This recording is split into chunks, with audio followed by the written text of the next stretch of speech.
Room all this week, which means those school zones you may have noticed are back in effect. West Baton Rouge returns tomorrow. Our Elise Corville spent the day with the folks out there to kind of share some important reminders for you, some that could save you some money.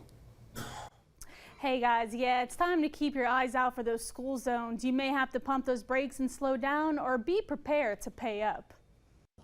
As West Baton Rouge Parish students, parents, faculty, and staff prepare to begin another school year, it is time for drivers to get back into school zone mode in the mornings and afternoons. The school zones are active from 7 to 9 in the morning, 2 to 4 in the afternoon. The school zones times are subject to change depending on where you're at, so just make sure we're paying attention. That means slowing down in school zones.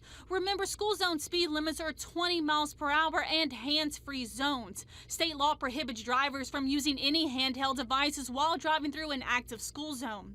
West Baton Rouge Parish Sheriff deputies will be out patrolling to ensure drivers are abiding by the rules. When you are caught speeding, those fines are typically doubled and they are progressive. So if it's a first violation, it might be X amount of dollars. If it's a second violation, that fine may go up, as well as suspension of your driver's license. Back to school driver safety doesn't begin or end in school zones. Drivers should be on the lookout for school buses and children at bus stops. Thursday and Friday, people are going to be figuring out where their bus stop is, and just be a little extra cautious, more so than normal. West Baton Rouge Parish Superintendent Dr. Chandler Smith says the preparations are in place for an easy transition from summer to school, but urges parents, students, and even drivers to always expect the unexpected. We sent postcards home with an approximate time, so maybe just getting out there a little early, prepare to stay a little bit later than that approximate time.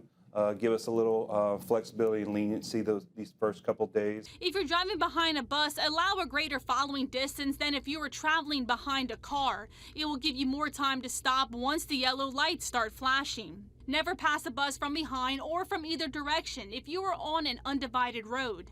And even after the bus has started moving again, drivers should be on the lookout for children in the area. There are penalties if you are passing that school bus when the stop signs are out. The bus drivers are giving the authority to notify law enforcement with a description of the vehicle, license plate information, and law enforcement can follow up based on that written information that we receive.